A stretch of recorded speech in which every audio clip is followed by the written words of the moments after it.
On this week's episode of Devil's Trap Podcast, Rusting Pirate Face. Cuff me. And let's do this.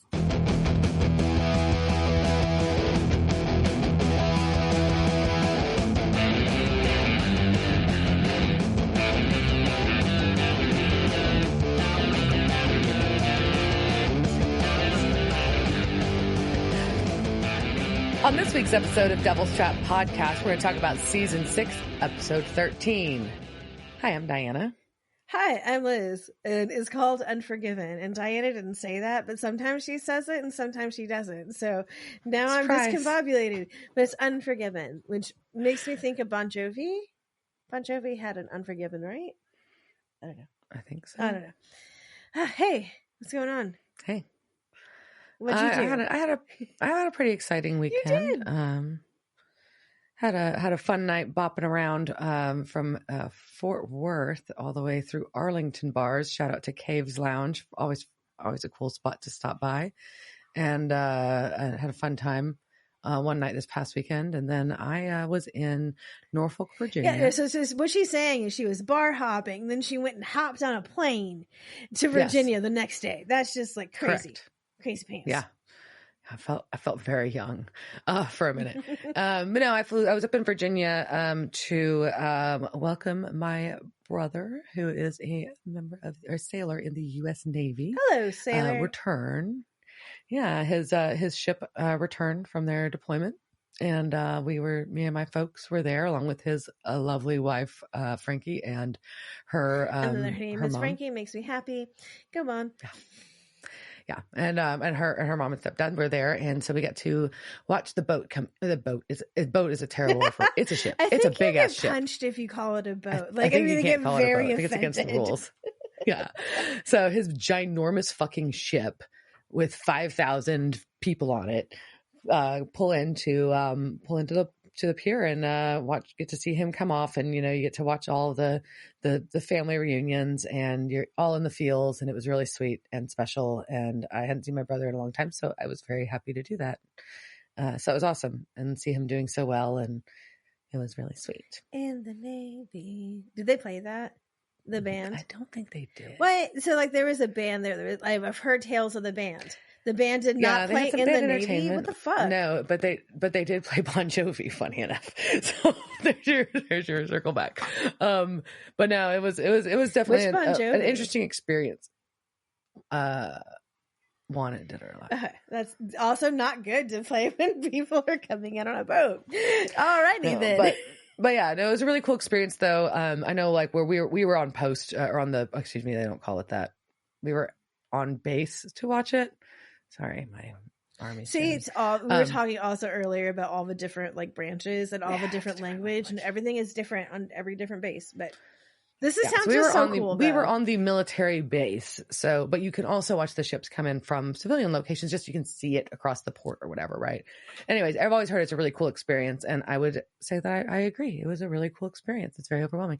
It takes a lot longer than you think, but it was still cool. And Norfolk, Virginia is a lovely city. By the way, they have mermaids everywhere. Did you know that? They have mermaids everywhere. Like all their little sculptures around town are mermaids. So I took a picture posing with one. It's terrible. Anyway, so yeah, that's been my weekend and my few days just getting caught back up and trying not to, being a jet setter. It was about, you basically you bopped over to the East Coast to go see a giant ship of hello sailors come in, and then you bop back over to Texas. And what? And you what? And you cry. And you cry. And you have all the feels. Yeah. And that's a lot. And we also already talked about so this may sound like, I don't mean to sound like a hippy dippy or whatever. I think it's a science thing. That's a lot of people to be having emotions in one place. I feel like something happens there, right? So it'd be interesting to be like someone went out there with an EMF reader or something. It was just what happened after all this? Are there all of a sudden ghosts of everybody? Is there a Diana ghost out there now? I mean, at least my outfit was cute. So if there's and your ghost outfit would be good. Remember, what you're wearing when you die is your ghost outfit. I know. I've been stressing about that. I've read that again the other day, and now I'm like, every day when I get ready, I stress about it now. I think, So I'm like, sometimes you're like, you're fine. Like I go into my office every day because I prefer to work that way most of the time. But like now and I dress mostly for it. Like I like to look nice-ish for work. But I'm like, God damn. And like, yeah, but you have a rock and roll job. You know, we so don't like have a you lot of dress band nice. shirts. Like, we have a lot but of you band don't... shirts, but like, what if you have like, you know, you have band shirts of bands that are fine, but you just wear it because the shirt's cool or comfortable or whatever. What if you die night? You have to wear a band you don't like shirt forever. Then you just pretend you love that band. Oh no! You become that band's greatest fan, and you fucking groupie. go with it. You're a ghost groupie. Ghost groupie. Sorry. GG. You're a GG from now on. Yeah. Okay. Anyways, It's okay to be a ghost groupie. So I have spent this week acclimating my new friend Seymour, who is my new carnivorous Venus flytrap. Oddly enough, one of my friends also just got like, you know, one of those random like things where I posted a picture somewhere. Okay, I posted this video where I was egging on my Venus flytrap to eat some insects for dinner because it feels kind of wrong, but at the same time, like Seymour needs to eat, right? Yeah. And so I posted that to a group of friends, and then they're like, "Oh yeah, I also just got a Venus flytrap." So I think, you know, this is the thing. Like, and granted, I got it at Trader Joe's, so it must be trending. I bought a Venus flytrap at Trader Joe's. But also, there is a carnivorous carnivorous plant store in Austin, or like part of them. Yeah. And I've been meaning. There used to be a big one in Dallas, and it recently closed. Oh, I have it on the plants. Oh my God, was there a warehouse sale on carnivorous plants we missed? I think they were a little more specialty, and I don't think they had a warehouse full. I'd be so disappointed if I missed that sale. But yeah, so I just happen to be. I've been wanting one for a while. I just have not, had the bandwidth to go to Austin to go to that store. And I was in Trader Joe's, and there was a bunch of them, so I adopted one, and now I have, so I gotta feed it. But yeah, so I mean, that you shouldn't feel bad. That'd be like encouraging the cat to eat. Yeah, but I also don't encourage her to be like, eat the mouse. Like, I didn't stick her on. It's more like feeding a snake, I guess. Like, I don't know. I did not face Anya with her lean. Like, that's true. But it'd be like feeding a mouse to a snake, I guess. Then I don't know. That is true. I mean, I did feed crickets to the lizard outside. See? So I don't know. So hopefully, so Seymour right now is currently in the stage where they are outside. They're in a pot. I'm going to put them into a much larger pot. I was going to put them into one of the things like, what the hell is the term for it? The thing in Super Mario Brothers, the warp pipe. And once again, if you're watching this on YouTube, I am making jack off motions with my hand, trying to mimic. Mimic a pipe. This is why I could never. Must be why I hate that show, $100,000 Pyramid. Show that pipe, Liz. Because no matter what, like you can't. My hands would have to be strapped down because it'd be like she just keeps like every hand gesture is just someone jacking someone off. Anyway, so Seymour is going to be outside in their pot for now, and then they'll go into a bigger pot that is not as exciting as the warp pipe from Super Mario Brothers. I saw a lot of other people did it, and like there is like a thing I could print it out in the 3D printer, but it was like 6 inches, and nobody wants like small pipe. God. Oh God. This can't we have to stop talking about this right now. Or are we just avoiding talking about this episode? I have other things I can avoid talking about this episode on. All right. So we do have news we have news that is not news in Winchester land. So still they have not said whether or not they're going to renew or cancel the Winchesters. So hashtag renew the Winchesters is a little campaign that's going on social media. So if you would like the show to continue, encourage you, or I mean, do what the fuck you want to do. I don't know. I'm not your boss, but like, but if you wanted to encourage it, that is the hashtag. That is a hashtag you can use. So hashtag renew the Winchesters. Also, I think this is interesting. Television news, I guess, like or whatever. So Jensen Ackles and his wife Danielle and their production company Chaos Machine have entered into a first look TV deal at Amazon. This is according to Variety. And so the Ackles and Chaos Machine were previously under a first look deal at Warner Brothers Television. So like a first look deal pretty much means like if I have a script or something that I'm developing, like whatever I'm doing, like you get the first option to look at it. And so like the Winchesters, which was a Chaos Machine production, that went to Warner Brothers first. That's probably why it's on CW. I guess. I don't know. I'm not in the industry, but that makes sense to me. So, but now like they're with Amazon, which is weird because it kind of ties into Jensen being on The Boys, which I didn't know was that big of a deal, but it is. And then they both Amazon and Jensen, like, so the quote unquote Ackles said these creepy things. So I know it's press release shit, but it just sounds creepy.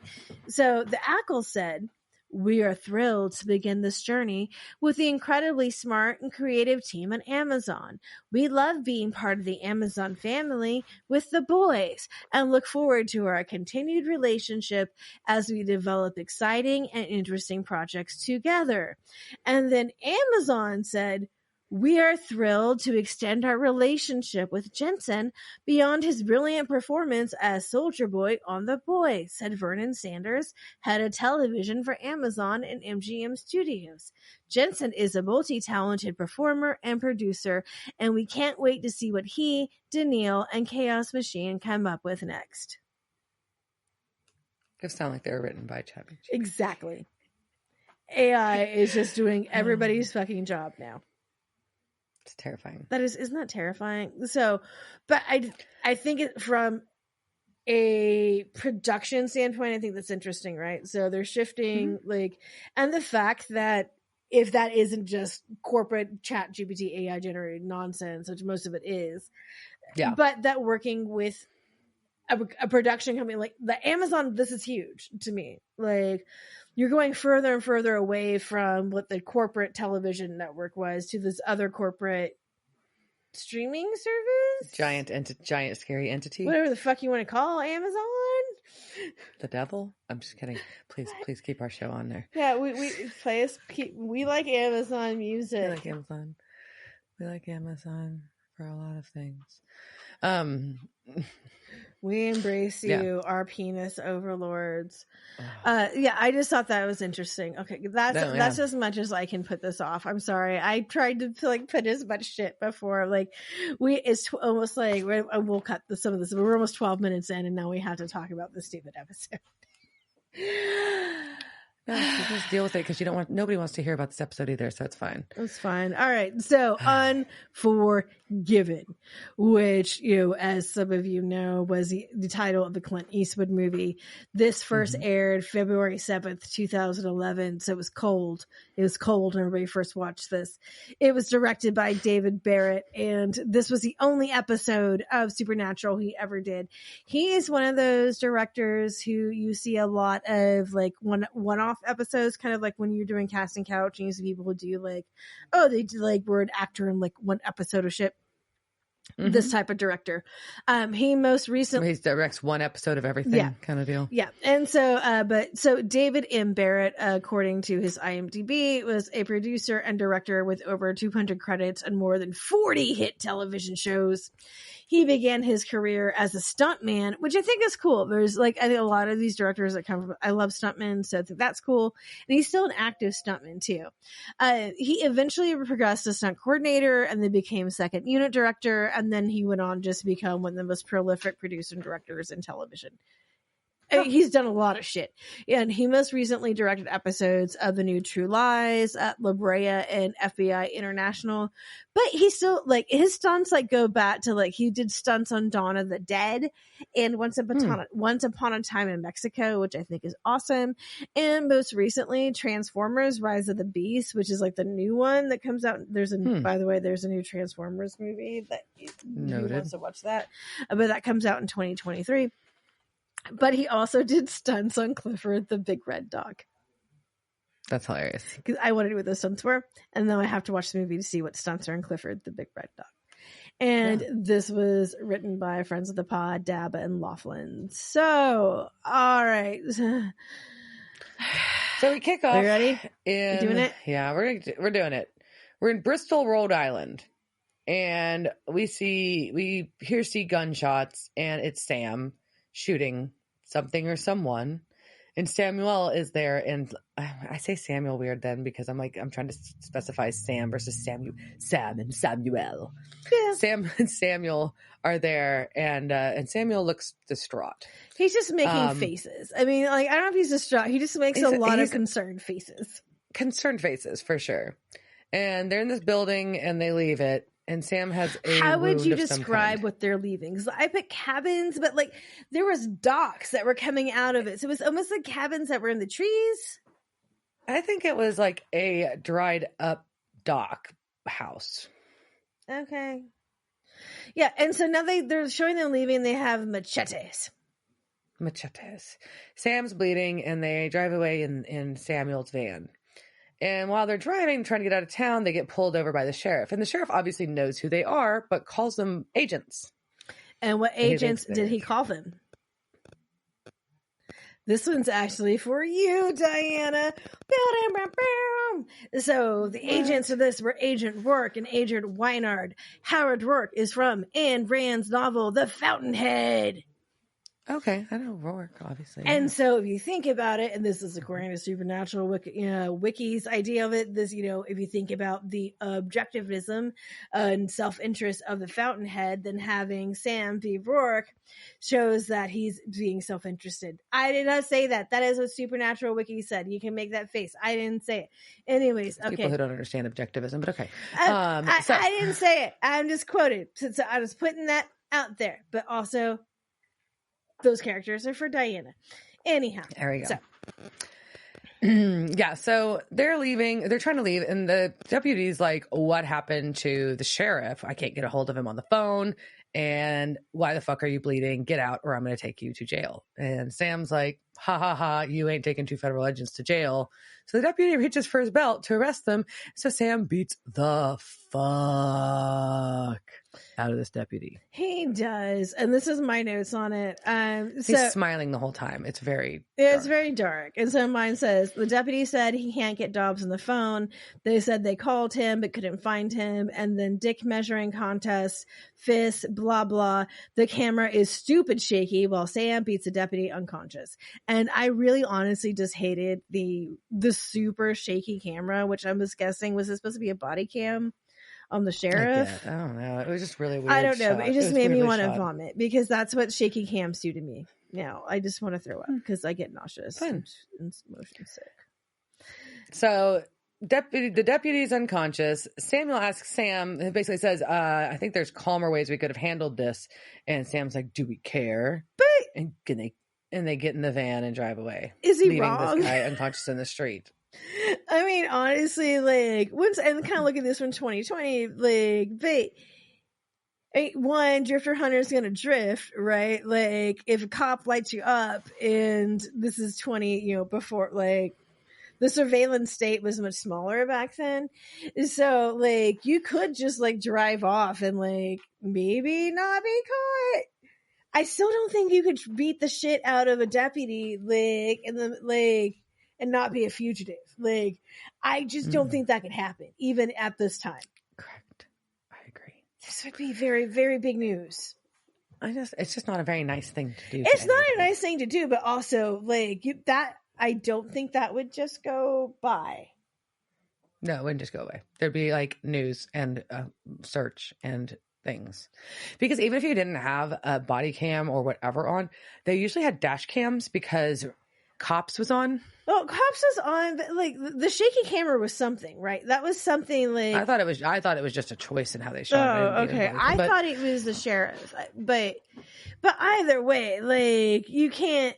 I don't know. It seems like a bad choice. Anyway, so hunters drift, and they drift off. So then we pop to, now we pop to present day. And we've got Dean and Sam in a motel. Sam's watching TV, trying to catch up.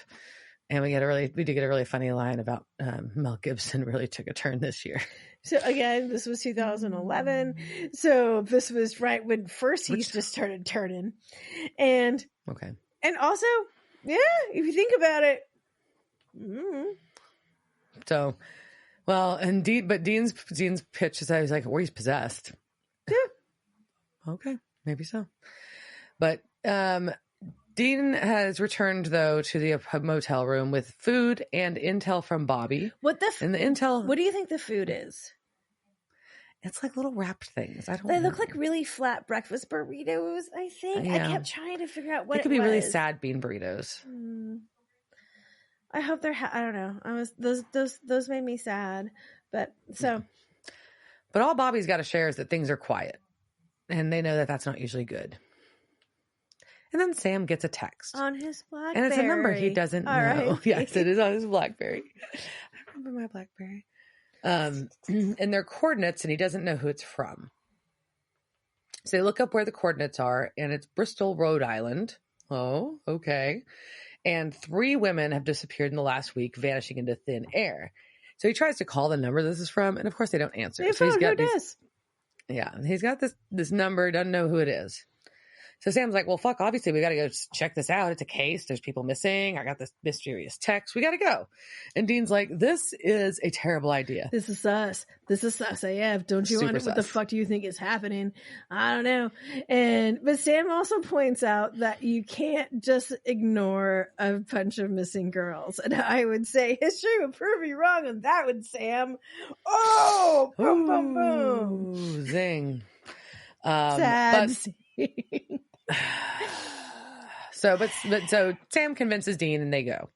And as they're driving into town, Sam starts having flashbacks of driving into town with Samuel because he sees signs like the really colorful, cartoony, weird welcome sign to Bristol.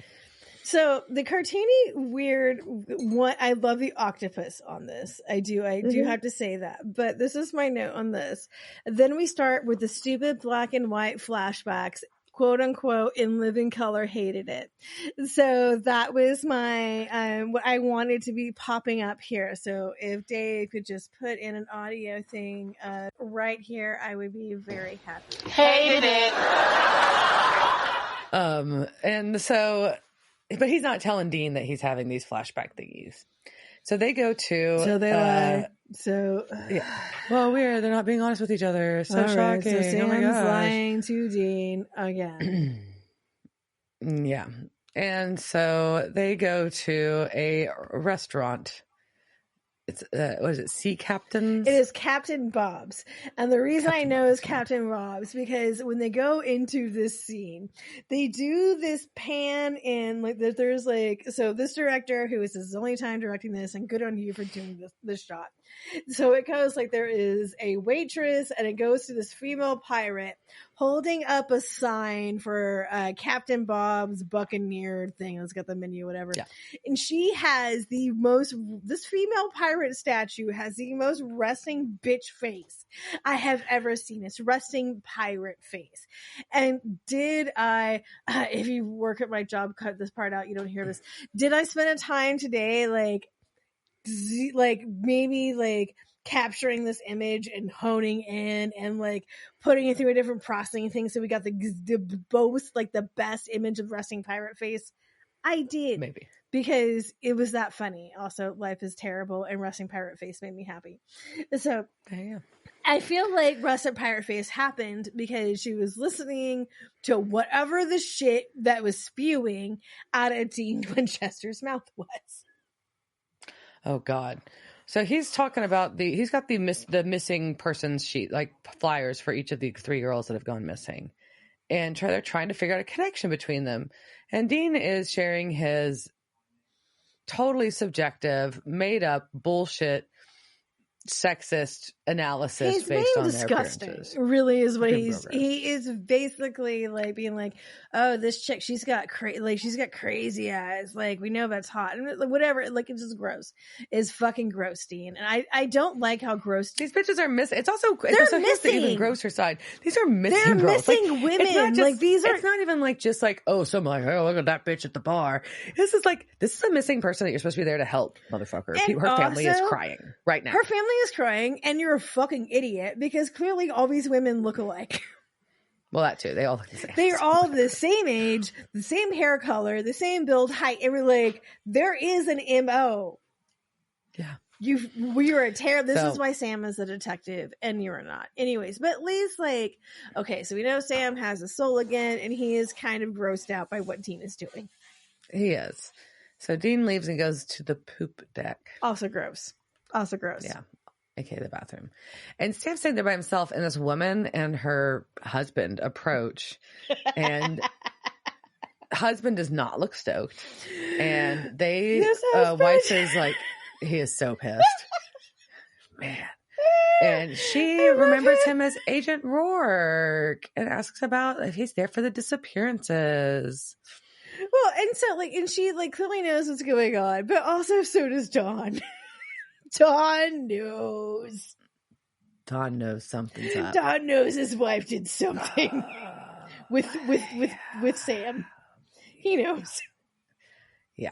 So Dean comes out of the bathroom and sees the sea captain's challenge on the he wall. Also fucks this waitress as he comes out. Like, I don't know why. Yeah. Like, they're just making him. I just had to skip over it because I was just like, no. But and it's like, why are they making? They're like really emphasizing how gross. They're making Dean extra gross in this episode, and I don't understand. Maybe they're trying to balance it out because what we find out in a minute. I guess. Okay. But the Sea Captain's Challenge, you eat a whole 72-ounce surf and turf, you get it free. My question to you is, it's 72 ounces of surf and turf. How much of it is surf and how much of it is turf? Because surf is a lot lighter, but it's also usually got a lot of butter. So, I mean, like, there's a real conversation to be had about this challenge. I'm just saying. Whether or not that you can complete it. Like, yeah, because it's probably like, I would say like a 48-ounce ribeye and then probably 2 lobster tails. That is probably like 72 ounces, right? Because then you eat the 212. That is where my gut goes. Because if it's shellfish, a lot of the weight goes in the shell too. So that's yeah. Anyways, yeah. So, but he's looking at all these photos of Polaroids of people who've completed this challenges, and he stops on one. And so hones in on it. No way. Oh. But back out in the main room, we've got this woman still talking to Sam and asking where the bald guy, his partner is. Where's your big bald partner? And I will say though, I think Sam does, and they have done work like in other episodes. I feel like they finally learned like of how to play off shit that happens when you have fake identities. Because he's just like, oh, and then Dean just comes up and he's like, no, he's in sex rehab. Yeah. So because of plushies, which I think is like supposed to be furries. Furries. I don't know I don't know about plushies. That was a new one. So Sam introduces Dean as his new partner, and she gently touches Sam's shoulder as she's walking away, and he has another flashback to banging her in a bathroom. Super, and it's like this shit, like this is one of the reasons also that I hate, like, the black and white flashbacks of Sam fucking her in the bathroom look like the tumblers of like 5 years, probably 2011, right? So when you could have your Tumblr of like BDSM, and you can have like all the sexy, like, oh, this is the Dom doing like, it's all in this like particular like film style filter. Yeah, the same filter. Fun. And it's such a thing though that was this around the year that like 50 Shades of Grey or whatever. I think, I don't know. We would have to, I think we need to verify. It's probably like, this is after Twilight came out. So probably right about then, because 50 Shades of Grey, as we all know, is a follow up to Twilight. For some reason, I don't understand. I've never understood that thread. I need to, it has to do something. I don't know. There's a weird. No, 50 Shades wasn't until 2015. I was wrong. Okay. Sorry. But anyways. Well, the books would have been out. But it was very much a Tumblr. It's very much a Tumblr filter. You just see it in it. Then I get real mad. I was also in a mood when I watched this. So I'm going to say it. But Dean calls her and basically says that she has cougar eyes on this, right? She's like, she had cougar eyes on you. Which is an implication. If you don't know what a cougar is, go fucking Urban Dictionary. What the fuck is wrong with you? You should know what a cougar is. But the implication is, an older woman, older divorced woman, whatever. And he's like, oh, she's doing this to you, Sam, right? Okay, the actress, and we'll get to, you'll talk about her later, but the actress was born in 1985. Guess what year Jared was born? 1982. He's older than she fucking was. She was 26 when this was filmed. Fuck you, Dean. Fuck you, Hollywood. She's not a goddamn cougar. She is younger than him. That's ridiculous. Yeah, I got mad. Yeah. Okay. Moving on. Well, Sam's pretty upset by this whole thing, and you can tell that her husband is not thrilled either by it all. But Dean has a Polaroid. Dean has a Polaroid from the wall that he jacked. Now, did Sam and Samuel conquer the 72 ounces of surf and turf? No, they did not. But they were in the background when someone else did. And he's in the photo. So now they know that they worked a case in that town. Is that what you thought was going to happen? That was you were to see Sam in like a pirate's hat with like. I really thought so. I really hoped so. Yeah, sadly, I hoped so hard for that. No. So, all right. So now they're staying at like some flop house in Bristol. They're in a squat. Yeah, they're in a fucking squat. That's what I don't like it. But Sam's got his MiFi going because I'm not sure how else he's getting a signal in the squat, or he's got a hell of a hotspot on his like T-Mobile or whatever he's using at the time. I hate T-Mobile sponsor us. And he has determined that the last time Five Guys went missing. Make you want a burger? I do. Absolutely, I do. The fries are really good. I don't have a Five Guys here. So. I haven't had one in a while. I don't have one by me either. They still exist, right? Those haven't closed? Yeah. Okay. No. There's one not terribly far from me, honestly. I just thought about that. I was like, oh no, there is one. Oh my gosh. So Sam just wants to know what's going on. Like, why are there people going missing again? Did they not solve the case or what? But Dean's like, fuck this. We are not the only hunters in the world. We are not supposed to return to the town that hunters don't return to the towns they've been to before because they leave messes behind and you cannot just come back. It's really fucked up. We should hand this off to Bobby. Bobby can assign this to another hunter. It'll be fine. Yeah. And then he uses the metaphor that you don't use the same crapper twice. And then Sam rightfully points out that yes, you do. Everybody uses the same crapper twice because it should be you don't shit where you eat is really what he was trying to say, but which is still gross. It's all gross. It's just like it's gross boy poop things. Like honestly, like women didn't write the script. We would not be talking about shit this much. But correct. Anyways, it's also not true. Like, I don't feel like it's true. Like, when Sam says, like, we do, and, like, I know he meant, like, you poop on the same toilet, but I feel like Sam and Dean have visited towns that they have visited before. I feel like they've gone back. Yeah, they don't follow this mantra very well. Yeah. This is not, and I don't think like John did either. Rule. Like, Adam? Hello? Like. Right. I don't know. But I hate this episode. All right. So, but Sam's like, look, whatever it is, I need to finish what I started here. And he gets that Dean's super worried about him, ending up a drooling mess because he knocks down the wall in his head. But what's happening here is that Sam messed up at some point, so Sam has to fix it. It's all on me, guilt trip, blah, blah, blah. So Dean gives in, we'll stick around, and he's going to go follow up with the brunettes. That's a heavy sigh. That's an intentional heavy sigh. I know. So Dean because is even if you're going on with this is a stupid plan. Why is he like, because Dean doesn't agree with this plan, so why isn't Sam going to talk to the women and Dean going to talk to the authorities? Oh no, it's dumb. Well, Dean's gonna go talk to Danielle's roommate. She has no new clues to share, nothing of note. Nicole's. Should I write Danielle? What did I write? Oh no, Nicole's roommate. Jesus. That's weird.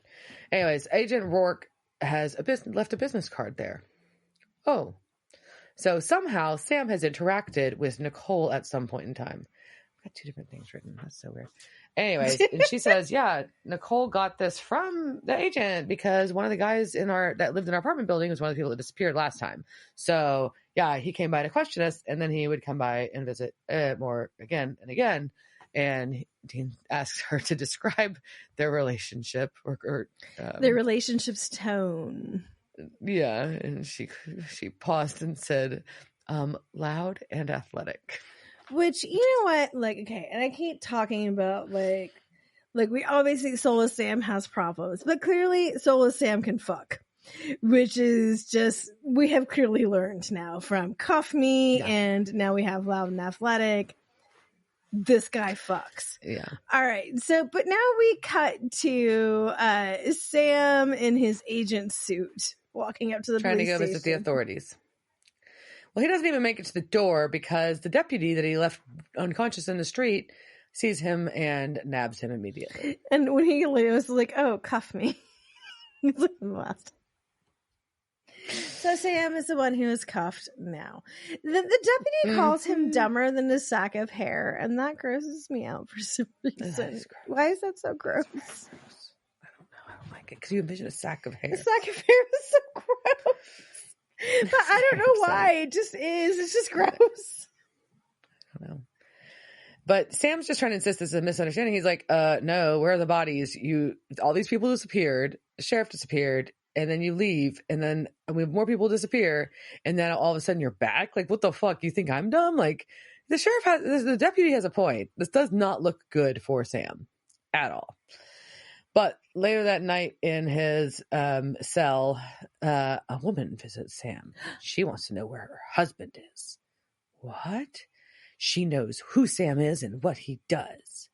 And then he has a flashback to him and Samuel talking to her and the sheriff, and she is the sheriff's wife, about how they're hunters. Okay, fine. And so he's vanished and her husband's vanished, and now she thinks Sam killed him. Right. Or that thing did. Whatever that thing is. And Sam tries to convince her that he has no memory, and she makes a really funny Days of Our Lives joke. I was amused. Yeah. And she's like, what is this Days of Our Lives? Which would have been funnier if she said, what is this All My Children? But because that would have been a more poignant Jensen Ackles reference. But then like Sam just starts puppy dog eyeing her. He does. And he says he can find out what happened to her husband. And she introduces herself as Brenna Dobbs. And then he pushes further until she decides to unlock the cell and tells him to find some rope and tie her up to make it look like a breakout, which still doesn't make sense. The fuck is wrong with you, Brenna? The fuck? All right, you think this guy killed your husband, and you think he's a serial killer, and then all of a sudden he's just like, "Oh, I'm so sorry. I didn't like." And she's like, "I'm just gonna let you out of prison." No, Brenna, you tie me up. And tie me up. No, you let him. Like, you just gave him literally to kill you. What the fuck, Brenna? Okay, all right. So we're gonna cut to Debbie, and Debbie is doing the only thing that is smart to do. Drink box wine? Damn right she's drinking box wine. Because it doesn't go bad. Yeah, and because her husband, Dawn, that's what she said. Dawn is like giving her judgment face. Judging. He is not happy, but she don't care. She don't care. Debbie, she pours her wine. She tops her wine off after he looks at her. Gives her that look, and she goes back to the fridge and tops that bitch off like you do. What? The box stuff doesn't get better with age, Dawn. And then she decides to go to the basement, which seems like a weird turn here. What? Yeah, she does. And then when the light doesn't work, what'd she do? Falls down the stairs. She just keeps going. Like, if you're going, like, you have a basement with stairs and the light don't work, like, you get a flashlight, you just not walk out. That hand that grabs you as you go down your dark basement stairs. It can't do it if you have a light in your hand. You have this coming, Debbie. And then something's like standing over her. There's a chittering noise, a shadow, and she screams. Yeah. Also, like something reaching out behind basement stairs, grabbing leg. Like, that's prime fear factor for me. So. So we've got Sam doing some intense researching at their squat. They're at the squat. Don't call it a house. It's a squat. And he hears someone. Yeah. And it's Dean. He enters. And he's mad that because now Sam's a fugitive, and he told I don't think he's mad. I think he thinks it's funny because I was just like, so how's it feel to be a fugitive again? Just like, oh, like, and you think about it, how long has it been? I'm like, so we're on season 6. It has been a minute since you've been a fugitive. That's true. So Dean explains that Sam also knew Nicole, aka what he refers to as Crazy Eyes, biblically. Yeah, my note says, I told you so, Crazy Eyes McGee and Sam boned. I think that explains that more concisely. Probably. That was better. But Dean's kind of impressed about Soulless Sam getting around. Yeah, like he's just like, he's like, oh, it's so cool how much you got your dick wet. Like, oh, you got syphilis. Like, you know, like, it's not cool. He fucked like a lot of women in this town in a short period of time. Not cool. Yeah. Weird. Honestly, I don't care, like, from a moral standpoint, but it's just gross, man. Oh, and then I don't know.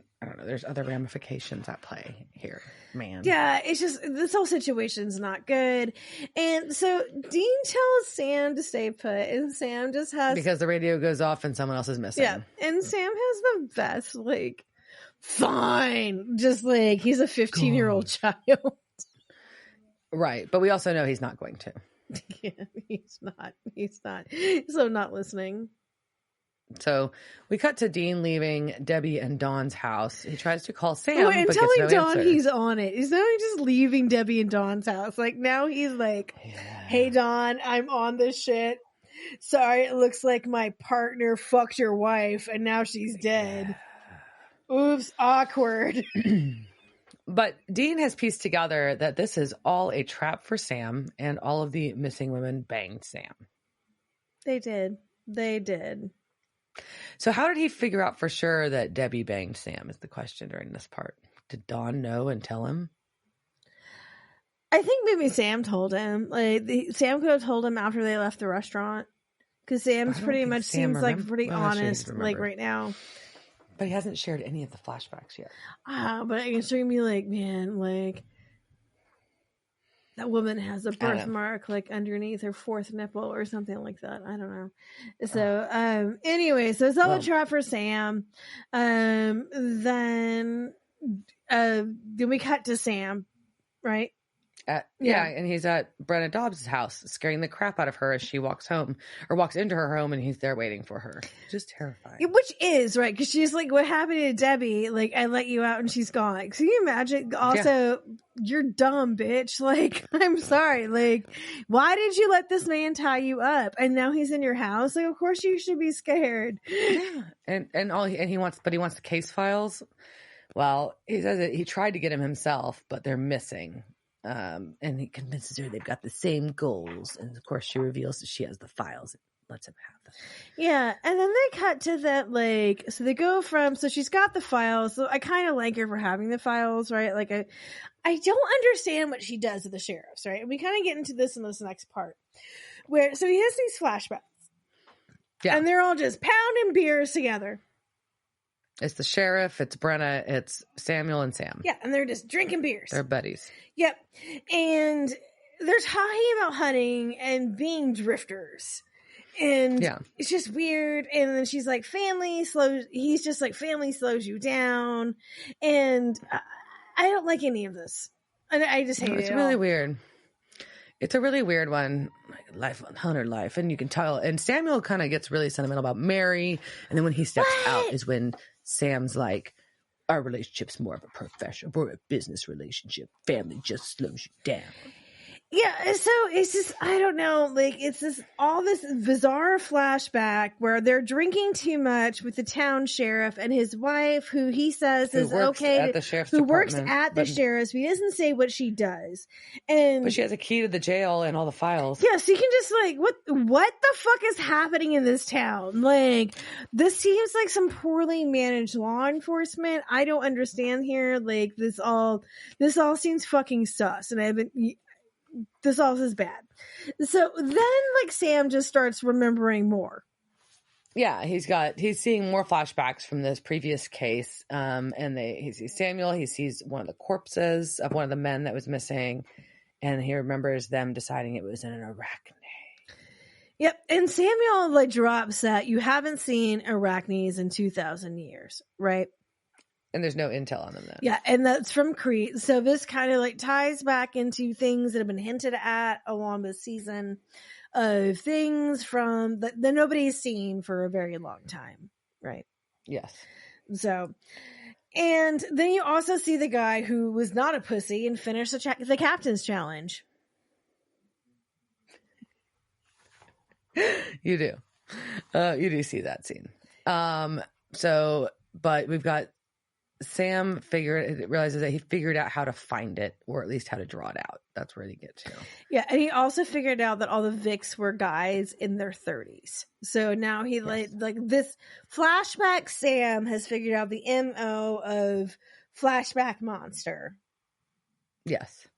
And Brenna, when he comes back around to real world, Brenna realizes that he really doesn't remember the past. And she shares that, she had made peace with her husband's death, but she just really wants to know what happened to him. So Sam goes to leave. And now there's weird webby shit all over her patio. Before he leaves, he says to her that I am sure he died a hero. And that seems like a very dumb promise to make to anybody at any point in time. Never ever fucking say that. What the hell is wrong with you? All right. So he sees the weird webby stuff. I don't like it. Nope. We all hate this episode. We're getting through it. All right. And he's listening to this voicemail from Dean establishing the connections between all the things. Yep. He's making the connections. But does he call Dean to check on, to return his call and point out that he thinks he knows what the monster is and that it's probably at Brenna's? No, he does not. He just pokes the web. Pokes it. Just touches the web, and we see a viewpoint from a very faceted eyeball watching him. And then Dean touches his shoulder and almost gets shot. Yeah, and there's just a lot happening here, right? And also, like, if you don't know what this web, I guess also I would touch it. I would say, why are you touching this web? But I would touch it. I know I would. And so Dean startles Sam and he pulls a gun and there's something watching. But I want to get to this point where I like Dean's version of this monster, where he says it's a monster with opposable thumbs and unlimited text messaging. And we know that it wants to kill you. But I also this is a good plan. The monster has a good phone plan. Yeah. And at their squad house talking about it, Dean's like, look, we've got very limited clues, but Sam's like, no, I know what it is. It's fine. I remembered. And I don't remember hell, so don't panic about that, but I do remember this. And Dean's like, well, we're out. We're done. We'll send Bobby and Rufus. It's cool. But Sam's like, but I know who, I know what it is. I know how to find it, but I just can't remember. And Dean's like, no, every time you remember something, this is like Russian roulette, so we need to fucking bail. Sam disagrees. Blah, blah, blah. I have a soul. Dean, I can't just walk away. Blah. Which just makes sense, right? So Dean just finally is like, whatever. He gets bullied into it and he was like, I will memento the thing with you. Have you ever gone back and watched, like, I do, like, is anyone ever going to watch Memento again? Have I ever seen Memento? Oh, of course you haven't seen Memento. God damn it. All right. So moving on. So, I know of it. I'm not like, oblivious to cultural references to it. Okay, I will say it's a movie. Once you've seen it, you don't need to see it twice. All right, so it was a good movie, but don't need to see it twice. All right, so after Dean agrees to that, the next logical step is you need to set up a murder board. It's a really good murder board. It's extensive, but this time they switched from red string to brown string, so maybe like their art store was out of the red string this time, and they had to go with like the burlap. Maybe they only buy what's on clearance. Fair. I mean, are they on a budget? Dean just got a whole bunch of dragon gold. Like, shouldn't they have splurged? Like, they're not splurging on anything. They just got dragon gold. What the fuck is like, why are you in a squat? You got dragon gold, motherfucker. All right, so. Except that now Sam starts having flashbacks again. Yeah. And he remembers that he convinced Samuel that they should use Sheriff Roy as bait because he fit the MO of the Arachne. But they didn't tell the sheriff they were using him as bait. They just set him up. Samuel was not into it, said this isn't how I'm, used to doing things. But Sam's like, it's the future. Sorry, this is what we're doing now. Okay, so I feel like Samuel has done shit like this all the time. I feel like that's a lie because I don't fucking trust Samuel. I also think that when Sam says we have to use Roy as bait because I'm too young is bullshit. Because as I pointed out earlier, Jared Padalecki was almost 30. He was like 29 when this episode done. So like clearly like he could have been in his 30s. Like what the fuck? Well, I don't know. Either way, Sam and Samuel convince, they leave Roy. They stake out watching Roy as their bait. He gets attacked, but his attack is so fast that Roy gets taken and he's gone. And Samuel wants to go after him, but Sam's like, no, it's cool. We're too late. It's fine. But guess the good news is we got GPS on his phones. We'll find where the monster's at. But he's definitely not worried about trying to save Roy. He's only worried about tracking the monster. And Samuel has at least enough pop cultural references to know red shirt. So he was just like, what? He's just like a red shirt and like spider bait. But okay, so that happened. So then we pull back up to whatever these cabins are. Mm-hmm. Yeah, and Sam and Samuel are rolling in hot. They got their pistols going and they're ready, and this place is full of webs. Ew. But they roll out, so they get out of their vans and they're walking with guns, and then they switch to machetes. Like, they walk like 10 steps and they're like, gun away. Now, machete. Like, why? What the fuck? I don't understand the point of this. It's very impractical, all of it. And then, but there's webs everywhere in this place. And it just gives me the heebie-jeebies. It's gross and it's sticky and it's upsetting. And then they realize there's bodies inside these webs of all of the people that have been taken, including the missing men, but they're not dead. They're alive, like whisper talking. They're like weak or paralyzed, but not dead. Okay. So then they fight the spider lady. She throws Sam and Samuel around a bunch, and then Sam decapitates her. Yeah, because bullets don't work. Then Samuel wants to take Roy to the hospital. Right, which seems reasonable because Roy's alive and talking to them. Because he's alive. He's talking to them, would like to be saved. But Sam's like, no, it's too late. The poison's eating them from the inside already, so we need to just put them out of their misery. The fuck? What the fuck? I don't understand. That's not a soulless thing. That's just bad logic. Like, because they're a spider bite, but they have a bunch of venom in them. And, like, so I know what? Okay.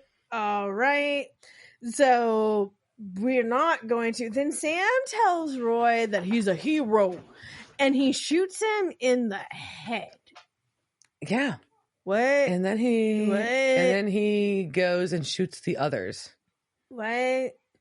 And then says they can't tell Samuel they can't leave the bodies, so better get some gasoline. So he just shot all these fools. She shot these 5 guys and then burned their bodies. 5 innocent people that just happened to be missing. What? Okay. This doesn't even make sense. No, it doesn't. But in the color world that is not black, whatever this horrible trope is, Sam knows what happened. Mm-hmm. But now we're going to cut to Brenna.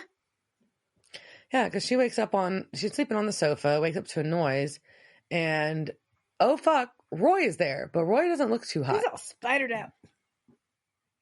His skin is all crazy, goofy, like not goofy, that's not the right word. Crazy, like scarred. Spidery. And then I don't know, like I don't know if it's exoskeletoned spidery. It's just real a little bit. Like there's some scarry stuff. I don't know. He's sort of like a spider, but he's not. And his eyes are super light, like super light blue. Eyes, and they're amazing. And he has double pupil and irises in each eye. It's so cool. I wish I had those. But he's okay. So this is also, I get very confused because he doesn't seem bad. He just tells Brenna that he loves her. But he looks not real good. He doesn't look good, but he doesn't do anything. It's just like, I love you. Right. And then we cut to Sam calling Brenna. And she asks him to swing by, but acting like it's no big deal. So Sam thinks that she's in trouble. Oh, I don't think it meant that kind of swing. So at the Dobbs house, the brothers are approaching, but Dean notices a light on in the shed. So they go directly out to the shed. And Brenna is sitting on the floor crying. And she asks Sam, what you did to Roy, is it true? Oh, no. And after she asks that, before he can really even answer, Roy attacks.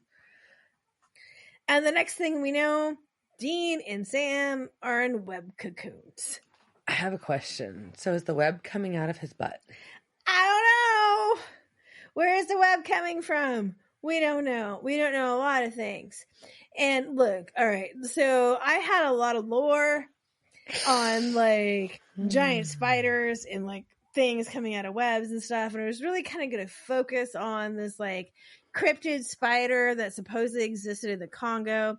And I went into all these things where I was digging through like, did these missionaries really exist, etc. Then me and ChatGPT had a whole long discussion about like, where did these things originally come from and what books did you first find them in? And then I finally decided that that's all bullshit. I mean, if you want to think that there are giant spiders in this world that exist, who am I? I just can't take that away from you. And if you somehow think that there are, half spiders, half people out there, their DNA mixed in, who am I? I just can't stop you. So I'm not going to ruin that. So if you want to believe that giant spiders live in the Congo, more power to you. Instead, I'm just going to fuck with Diana and put her in a quiz on people in cocoons. Oh, God. Because that makes sense, right? Why the fuck not? In this episode, what the fuck else makes sense? Huh. Cocoon. I feel like I'm sure the movie Cocoon had like didn't have like a very traumatic like soundtrack that we get sued for putting in here.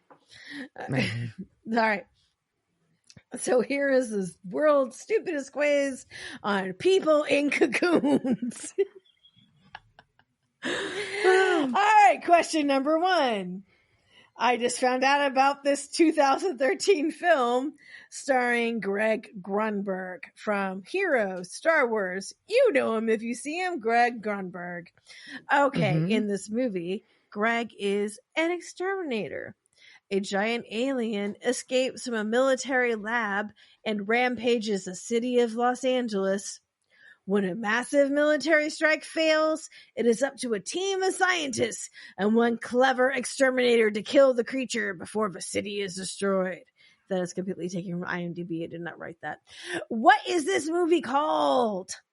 All right, so it's Greg Grunberg. He's an exterminator, and there's a giant spider and is rampaging LA. Is it called A, Beverly Hills Spider, B, Big Ass Spider, C, Spider Wars, or D, The Spider Knight?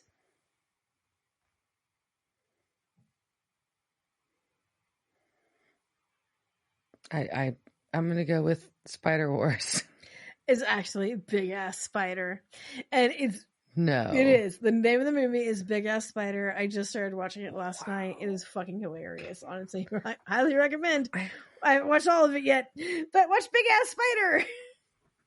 Wow. I just couldn't believe that would be the name, so that's why I couldn't go with that one. I know. So good. All right. And a much shorter question. Number 2, in the 2002 film 8-Legged Freaks, what actress gets all webbed up in a spider web cocoon? Also, this is from a website, like they have like TV tropes. This is like tvtropes.com. It'll be in the show notes, whatever. All right. So in 8-Legged Freaks, who is all webbed up? Is it A, Tara Reid, B, Helen Hunt, C, Scarlett Johansson, or D, Lindsay Lohan? Was that ScarJo? Scarlett Johansson? It was Colin Joe's wife, Scarlett Johansson. Which cracks me up all the time. It does. Okay. I honestly, I want this. If you call her ScarJo, I've never heard that, but I'm gonna call her ScarJo from now on. But I would like the ScarJo, Colin Joe. So they're both Colin Joes, right? So like they are Colin and Scarlett Joe. Yeah, I want that reality show. Yeah, I bet that's hilarious. Yeah, I want to see inside your lives, people. All right. Number 3. In the TV episode Darkness Falls, what is first thought to be eco-terrorists going after a logging company instead turns out to be a species of insects accidentally released by the loggers when they chop down an old growth tree. The insect, which swarms at night and cocoons its victims alive. One of the protagonists in the show says at the end, I told her it was going to be a nice trip to the forest. What show was this? Was it A, X-Files, B, Fringe, C, The Outer Limits, or D, Grimm? That's a tough one. I'm gonna go with X-Files. And you're right. Oh my god, you're 2 for 2. Woo! Yes, it actually was an episode of the X-Files, and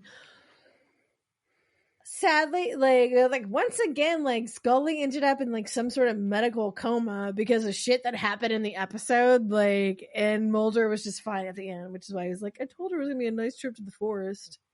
While she's like lying in a hospital fighting for her life. I think I saw that one. That's why I was like, this sounds. I know you. I figured you had because you're an X-Files person. So, all right, question number 4. The truth is out there, man. The truth is out there. Or in there. Okay, so question number 4. This gremlin in Gremlins 2, this gremlin drank the spider DNA serum, which resulted in the lower half of his body becoming spider-like. He used the lower part of his body to spin a web in a corridor of a building, and in that web he trapped several victims. Gizmo kills this gremlin by shooting a flaming arrow at him. What was the gremlin's name? Was it Spike, Mullet, Mohawk, or Chelsea? See what I did there? You see what I did? I did. I like it. I appreciate that. I'm going with Spike. It was Mohawk. Mohawk was the evil gremlin. Ah!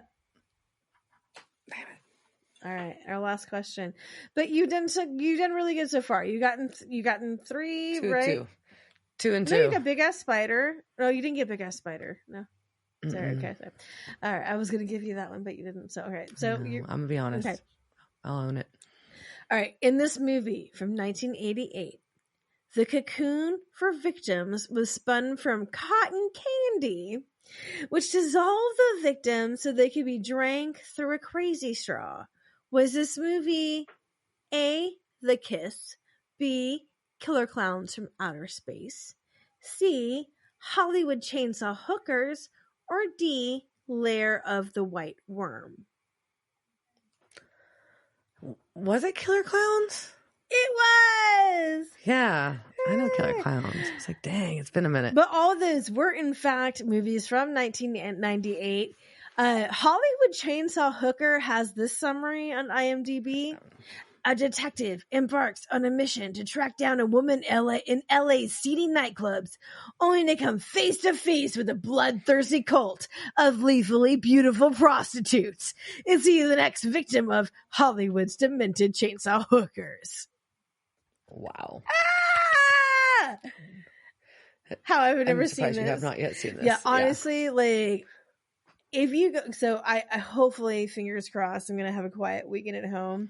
I highly recommend just going and looking up like 1988 horror movies. It's this list, I think it came out from IMDb, but they were all fucking brilliant. It was like Child's Play, from Child's Play to Chainsaw Hookers. Like, that was the golden age of really shitty, stupid slasher movies. And that may be my weekend.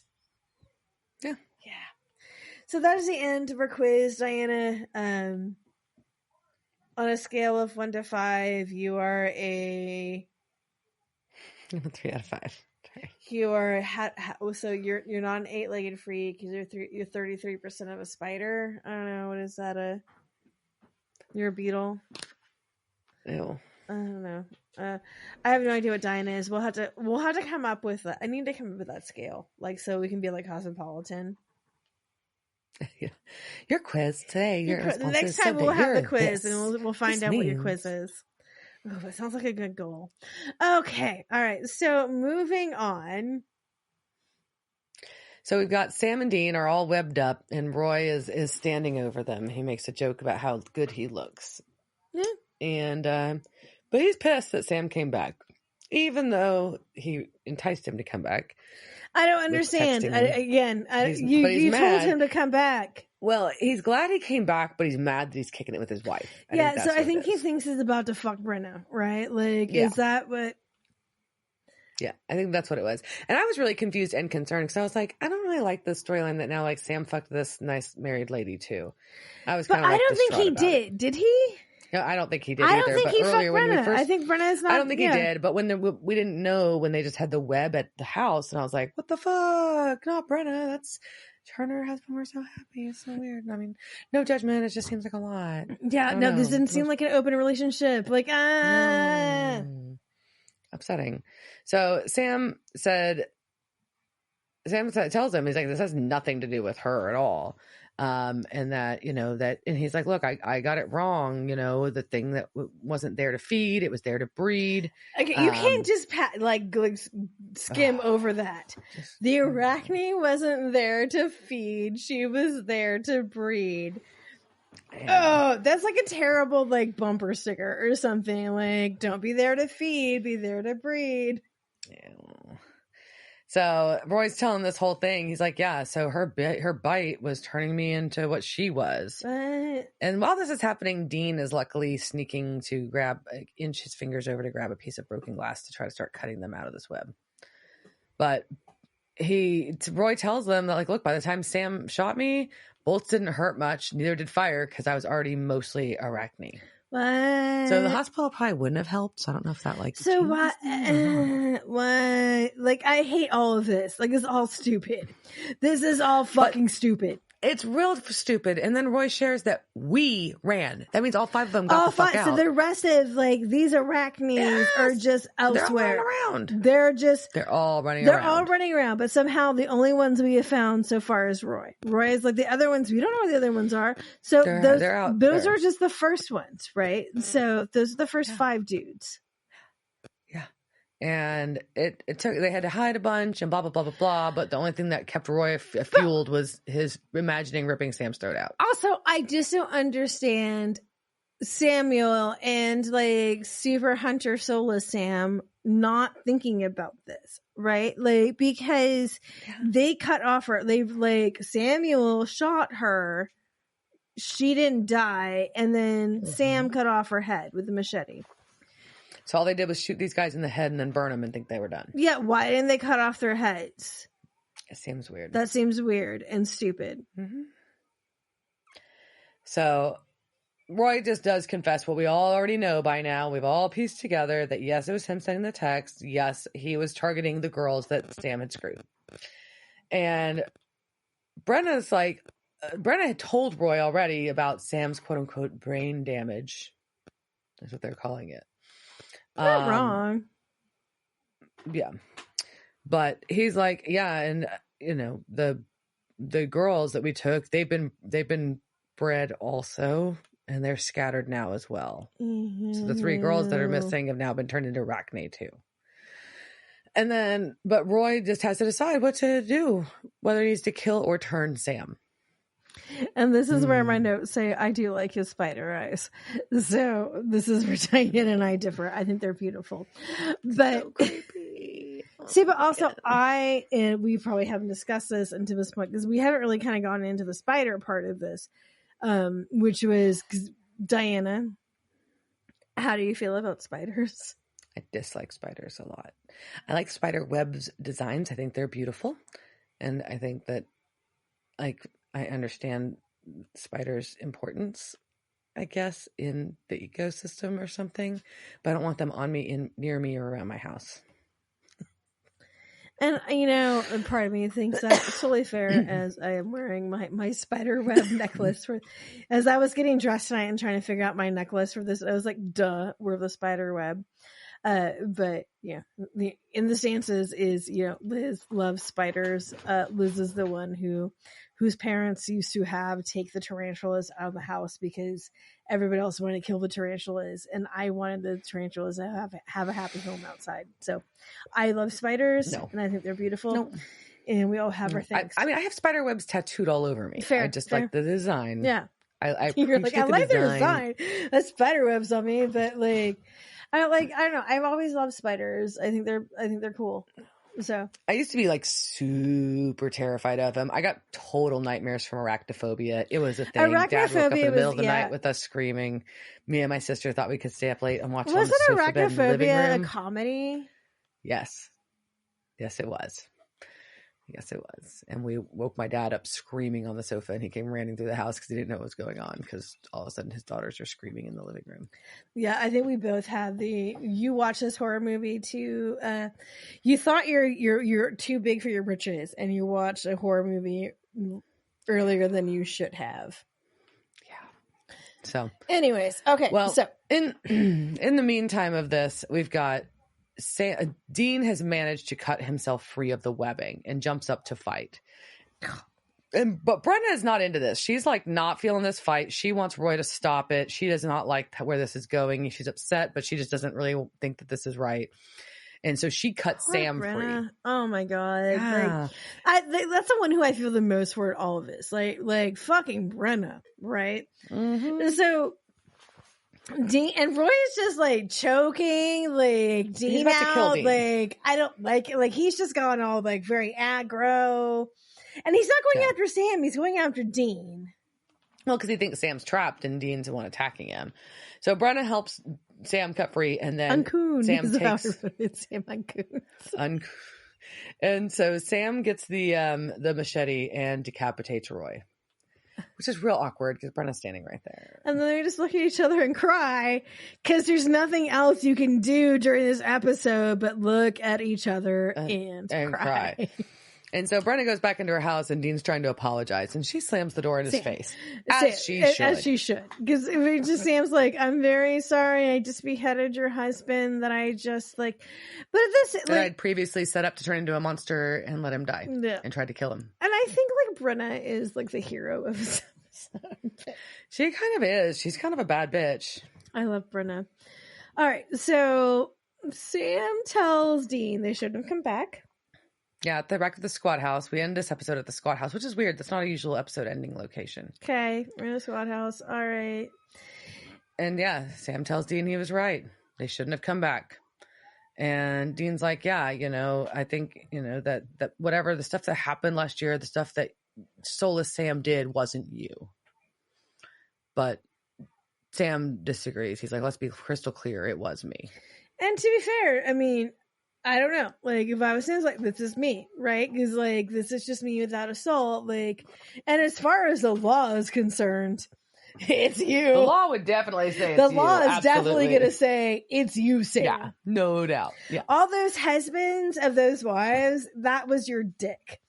Like all of those wives, that was your dick inside of them, Sam. It wasn't not your dick. It wasn't your dick got wet, Sam. Okay, so and then Dean's like, "Can I get you anything?" And he's like, "No, what do you mean? You're a waiter now?" And he's like, "Just trying to make you feel better. Don't be a bitch." I thought that was I do, but also I get this, right? Because like there are times there's someone like we all go through. I think it's what we all know these past 3 years. We go through a lot of shit, and sometimes like you're just looking at your friend or your brother or your sibling, and like, can I just get you anything? And like, and then like, if you're the person on the other side of it, you're just like, "Rawr, die!" And they're just like, "But I just wanted to give you a soda," and you're just like. But you talked to me at the exactly wrong moment to talk to me, and now you must die. I feel like that's what happened. Oh, well, and Dean tells him everything's going to be fine. It's a lie. And then it's not fine. It's a lie. It's all a fucking lie. It's not fine. Because right then, Sam collapses. He's very worried about what else he did. And then he collapses and is convulsing, seizing. I don't know. But all we know is that Dean runs over to him and Sam is in a very, very red place in his mind. Sam's in hell. So Sam's in hell. And so Sam's hell, which also is important to note that it is the exact same sounds as Dean's hell, but different visual imaging because we all have, but it's still like, it still looks like Elmo in hell.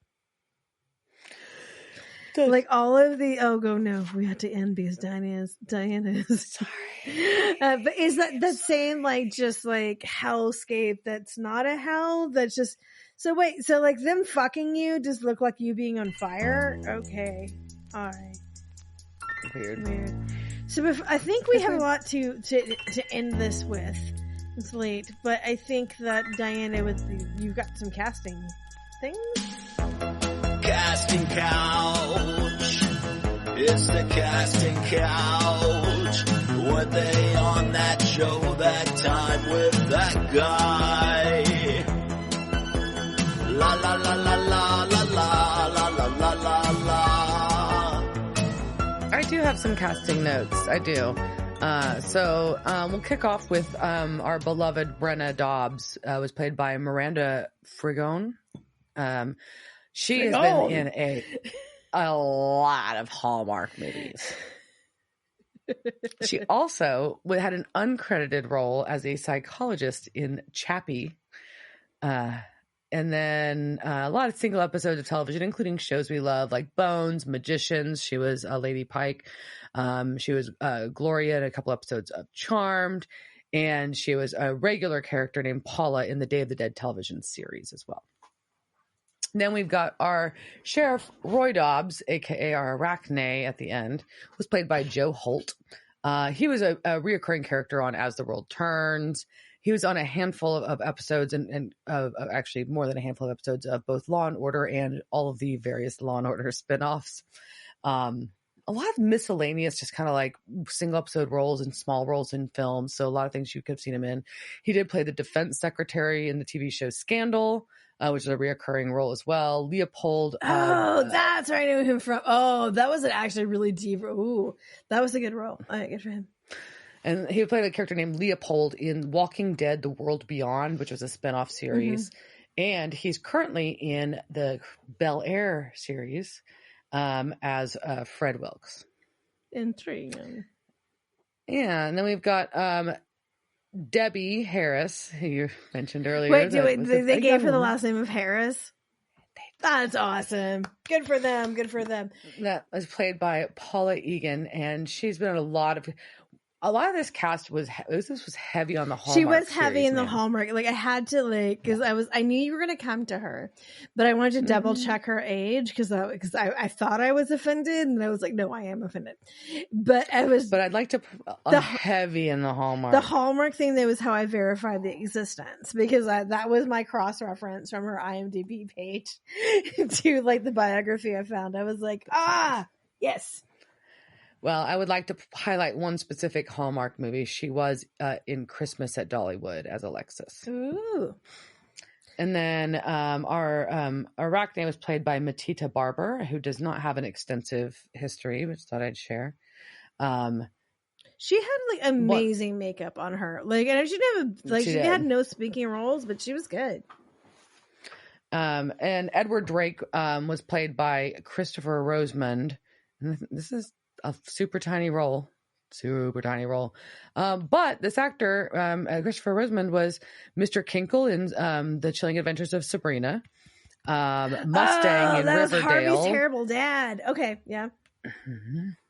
Mustang in Riverdale. He's one of the deputies in the TV show Hell on Wheels, and played a character named Boone in the movie The Revenant. Pretty interesting background. And then our deputy was played by William Vaughn. He's recently been a hunter in the TV series Yellow Jackets, which is pretty big. And have you watched that yet? He was in. I've heard good things. People keep telling me good things, but it seems dark. It does seem dark. And then he was an underworld park ranger in an episode of Magicians, and I was just amused by that. That is adorable. Yeah, that's our cast. So I think it was a brilliant cast. I think that I like Brenna. I think the episode was very well written, and I think it was very well acted. I think it bums me the fuck out. Yeah. Do you disagree? It's like, I'm processing.